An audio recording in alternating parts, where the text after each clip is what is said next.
కథా స్రవంతి. జాగ్రత్త నాయనా, క్షేమంగా వెళ్ళిరా. కథానిక. రచన శ్రీ గుమ్మలూరు శ్రీనివాస్.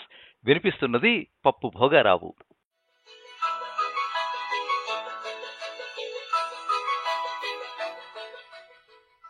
జాగ్రత్త నాయనా, క్షేమంగా వెళ్ళిరా. సరేనమ్మా, ఇప్పటికి ఎన్ని మాటలు వెళ్ళి రాలేదు. నేనేం చిన్నపిల్లాడినా, నా అంతటి వాణ్ణి నేను. అమ్మ అంటేనే జాగ్రత్తలు చెప్పడం.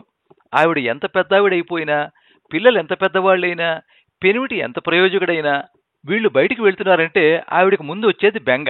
దాంతో చిన్న భయం, గుబులు. బయలుదేరింది మొదలు చేరేరా లేదా అని కబురు తెలిసేదాకా ఒకటే ఆతృత. ఆ వెళ్ళినవాడు మహారాజైనా మామూలు వాడైనా సరే. పెళ్ళైన వాళ్ళకి అమ్మ ఆవిడ లేనప్పుడు ఆ అలవాటు ఆలు అనుసరిస్తుంది. కాని వాళ్ళకి సాధారణంగా అక్క ఆ బాధ్యత తీసుకుంటుంది. ఇది ప్రపంచంలో ప్రతి వారికి వర్తిస్తుంది. తోడుగా ఇంకొకళ్ళుంటే అదో తృప్తి, భరోసా. రేయ్, నువ్వు బాబును వదిలేసి చిరుతిళ్ల కోసం సందులు గొంతులు తిరక్కో.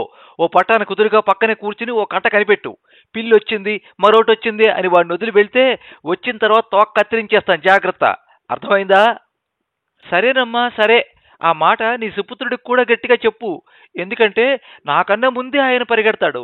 వాళ్ళని చూడాలి, వీళ్ళని చూడాలి, ఇంకెందరినో కలవాలి అంటూ ఊరూరా క్షణం తెలిపి ఇవ్వకుండా తిరుగుతూనే ఉంటాడు, తిప్పుతూనే ఉంటాడు.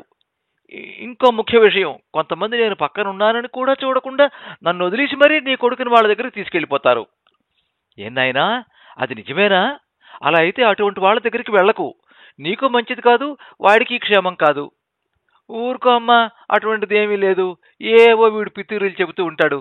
ఏదో తెలియక కొందరు వీడిని వదిలేస్తారు. అయినా నేను చూసుకుంటాను కదా. మరోమారు చెబుతున్నాను, జాగ్రత్త. అసలే వర్షాలు. జలుబు దగ్గు రాకుండా జాగ్రత్తగా ఉండండి. వేళకి తినండి, మితంగా. కానీ తృప్తిగా పెట్టినవి తినండి. పెట్టిన వాళ్ళు సంతోషిస్తారు. ఆ చందర్రావు లాంటి వాళ్ళతో తిరక్కో. సరే సరే సరే, పదరా. తమ్ముడు వచ్చే ముందే బయలుదేరాలి, మళ్ళీ ఆలస్యం అయిపోతుంది. క్షేమంగా వెళ్ళి రండి. చిన్నవాడు వచ్చిన తర్వాత నాకు మీ నాన్నకి ఎలాగో తప్పదు.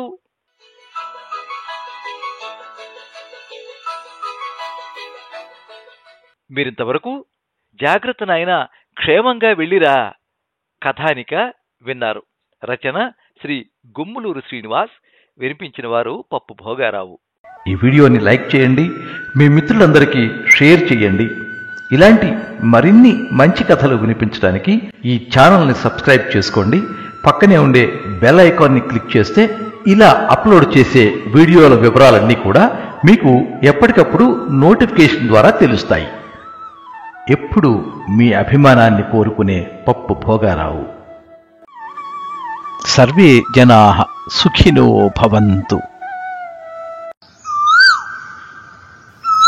కథా స్రవంతి.